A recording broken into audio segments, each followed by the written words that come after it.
Hey guys, today we'll be looking at the two trace rifles currently in the game, Coldheart and Prometheus Lens. They both got a buff in the recent update, and I'm going to showcase how lethal they are now. So trace rifles have been through a lot. Coldheart was pretty much the only secondary anyone used when the Leviathan raid first launched. It was really good for skulls and for damage at Callus. But as new weapons started popping up, it was kind of phased out. Then we had the laser tag debacle with the Prometheus Lens bug that allowed the weapon to kill people really fast. And while it was a blast, it became the only weapon anyone was using in PvP for that entire weekend once Xur was selling it. Then as we moved into warmind, trace rifles kind of took a back seat to things like the escalation protocol weapons. And rightly so, because the EP weapons were insane. But with the new August update that delivered a ton of buffs and the new time to kill changes, trace rifles are back on the menu. Not only do they feel powerful now because of the damage increase, but they also disintegrate enemies, which is a new change added in the update. Prometheus Lens burns away enemies and Coldheart disintegrates them into a flash of arc energy. It looks very cool and feels awesome to use. After playing around with these two trace rifles in PvE content, they really feel exactly like I imagined they would when I first picked them up. A focused beam of energy should just destroy any target that's in your way, and it does that really well now. In-air accuracy got bumped up a bit, and I can actually feel that when firing in mid-air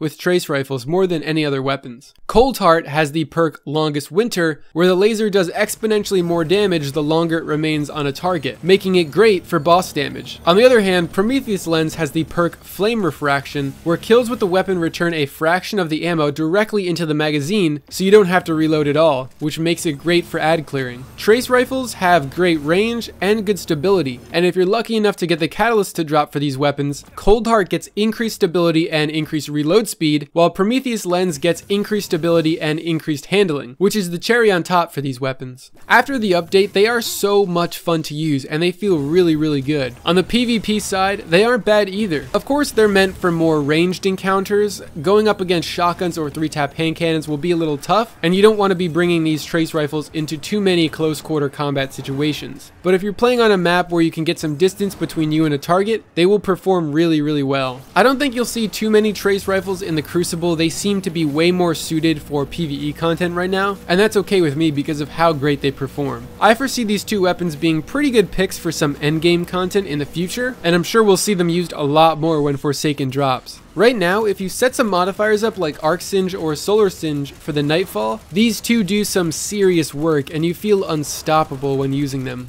I am really happy with these changes, and I'm definitely going to keep my eye on these two weapons going into Forsaken. If you haven't tried them out at all since the update dropped, I encourage you to mess around with them in all sorts of activities, whether it be the Nightfall, Heroic Strikes, Daily Heroic Missions, whatever. There's so much fun to use. That's going to do it for the Coldheart and Prometheus Lens. I'm planning on making kind of a top 5 exotic weapons you need to try out video for some of these crazy new buffs, so if you'd be interested in that, please let me know. And thank you guys very much for watching.